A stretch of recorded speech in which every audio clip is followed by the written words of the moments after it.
Welcome once again to Lehto's Law. Here's Steve Lehto. Did a story back in March about some hotels up in Mackinac City alleged to be involved in bait and switch tactics. The state of Michigan's Lower Peninsula is shaped like a hand. The Upper Peninsula looks like this. Bridging those two peninsulas is the Straits of Mackinac and a bridge called the Mackinac Bridge. South end of that is Mackinac City.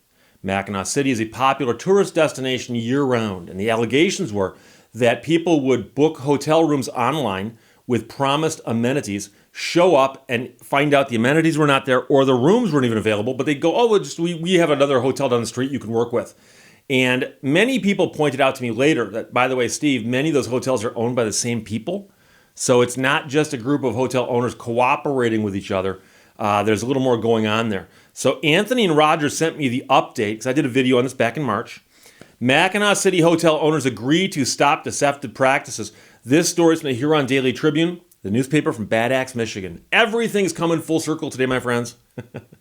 I lived in Bad Axe for 2 years. Scott Nunn wrote the story.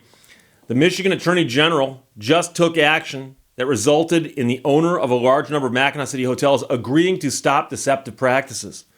She reached an assurance of voluntary compliance with the owner of several hotels and a tourism website in Mackinac City, and that all followed an investigation into the business practices of these entities. The Attorney General issued a press release just yesterday. The investigation into the businesses was prompted by consumer complaints that alleged that customers would book rooms at one hotel, which would be advertised as available, but were in fact closed, and no notice was issued to the customer. Some customers also reported they were unable to secure refunds in those instances. And some customers said, I booked a room with this hotel specifically because they said they had like an indoor water park. When I got there, they go, no, we're closed for cleaning or something.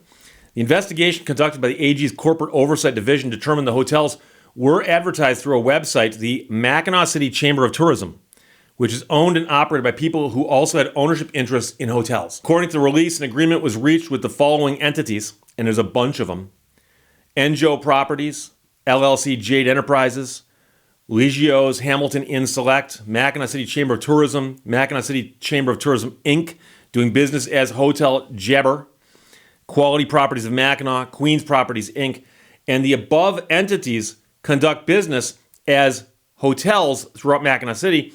Thus, the agreement also binds the following properties. And I'm not going to read them all, because we haven't got that kind of time. But Crown Choice, Beach House, Bayside, Waterfront, Bridge Vista, Bridgeview, Budget, Cabins, Capri, Clarion, Comfort Inn, Days Inn, Mackinac Beach and Bay, Northwinds, Best Western, Quality Inn, Ramada Inn, Super 8, Sunrise, Thunderbird. That's about half. But the point is that there was a lot of these hotels all operating under the direction of a small group of people. The group involved in the agreement is the same that made national news last year when a video went viral of a woman's encounter at the Crown Choice Inn when the manager and a family member of the owners called the woman a bunch of names. And I'm not going to repeat them here because I don't want to get this video demonetized. You can see the video for yourself. It's on the internet. In the agreement, the businesses will no longer take reservations at facilities that are closed. Now, here's the thing. You have to understand something. The Attorney General is a high-ranking government official. Elected position, but high-ranking. A lot of power. The Attorney General goes into court and takes action against somebody or threatens legal action against somebody. So presumably the other side has representation who steps up and negotiates or discusses this with the AG. And the discussion goes something like this. You guys have been taking reservations for facilities that are closed. The other side then says, well, I would neither admit nor deny that, but what's your point? Well, if you're doing that, we need you to stop because it's illegal. Other side, okay, if we agree to stop doing that, can we make this legal problem go away? And that's, I think, and I'll admit this, I will admit this. This is one of the things that bugs people about attorneys. Because most normal people would say, you're taking reservations for your facility when it's closed? You should know that's wrong. And the fact that they can hire an attorney who can stand up in court or in front of the AG and go, okay, so you want to negotiate that away, do you? Yes, They will no longer take reservations at facilities that are closed for the season. And they'll also stop when a reservation is unable to be fulfilled. They will no longer take a reservation if they can't fill it. The businesses assure customers they will have the ability to cancel and obtain a refund. They'll also allow them to cancel and get a refund should they fail in the first two objectives. The group also agreed to remove the official seal from the Chamber of Tourism website. The website should not be confused with the city's actual Chamber of Commerce, which represents many businesses, or the Mackinac Area Visitors Bureau, which again is a real thing, which promotes tourism in the area.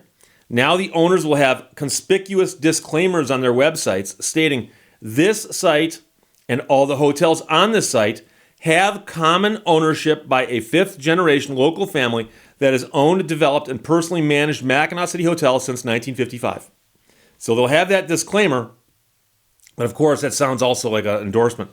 If consumers can prove with documentation of a fully paid reservation at one of the hotels that were closed for the season that was transferred to a different hotel after January 1st, 2017, they've got 90 days to submit a claim. Consumers who are eligible receive 100% reimbursement, and only consumers who did not previously get a refund are eligible. So if you had this happen to you and you did not get a refund, you are entitled to one now. Apply for it now. You've got 90 days. The AG's release says consumers who filed complaints with the Department or Better Business Bureau about being directed to a different hotel when arriving after January 1, 2017, through the issuance of the NIA in February, are eligible for an additional $100 reimbursement from the entities. The release reads, the entities will be responsible for up to $25,000 total in consumer payouts. So we don't know how much they actually got, but they have to pay back at least $25,000. In addition to payments to consumers, the businesses will pay $5,000 to the state of Michigan and $35,000 to the state's strategic fund. The Attorney General said, our consumer protection team is working to ensure residents and tourists to our great state can relax and enjoy their northern Michigan vacations. I encourage eligible consumers to file with us right away to secure these reimbursements. But again, the key part of this is, in the agreement, the businesses will no longer take reservations at facilities that are closed for the season. And you got to understand something. It's not really the attorney's fault. It's not. Anybody can hire an attorney, and the attorney can negotiate a legal issue for them. And so they got caught doing something that the state considered to be a bait and switch. Bait and switch violates a thing called the Michigan Consumer Protection Act. I mentioned before that the Michigan Consumer Protection Act was basically struck down by Michigan's Supreme Court in its infinite wisdom. But they left a portion of it, and one of the portions they left allows the state to step in and protect consumers using the act. So if the state spots businesses or merchants doing something that is considered bad with respect to consumers, if it violates the Consumer Protection Act, the state attorney general can step in on behalf of consumers and straighten this out. So obviously, if you ran a business and you're doing something wrong and the AG comes after you, you hire an attorney. Now, it does appear to be comical when they say they'll stop taking reservations for facilities that are closed for the season, that they have to agree to do that. But obviously, they got caught doing something. They agreed to stop doing it. But like I said, that is one of those surreal situations. And I've seen that, by the way. I've seen it before in court. I've actually been in court before where somebody's putting a settlement on the record. And they get to all the important terms. And then somebody says, oh, by the way, they have agreed they won't do this again. And everybody kind of snickers. Because whatever they did in the first place, I'm referring to the hypothetical of when I've seen it in court, was something that most people would recognize as wrong. But to be official, they've got to put it on the record and say, and they've agreed to not do it again. Correct? Correct. Because that way they do it again, it's not just they get in trouble for doing it again, they get in trouble for violating a court order or a consent decree or whatever it is. It could be a judgment, right? So here we got a situation where a whole raft of hotels run by apparently 5 or 6 different corporate entities, but many of them appear to be interconnected, have agreed to stop doing it and reimburse people who got mulcted by the situation. Look it up. M-U-L-C-T-E-D. It's an actual word. That'd be past tense, of course, of mulcted. But I did the story back in March, described the situation. AG got involved. Here we are in July. Situation resolved. So if it happened to you, you can get your money back. Look it up. And I'll put a link to the previous video in the description below. Anthony Rogers, thanks for sending it. And of course, Scott Nunn for writing this for the Huron Daily Tribune. Wonderful paper in Bad Axe, Michigan. Mackinac City hotel owners agree to stop deceptive practices. Questions or comments, put them below. Let's talk to you later. Bye-bye. Thank you for watching Lehto's Law. The journey is the reward.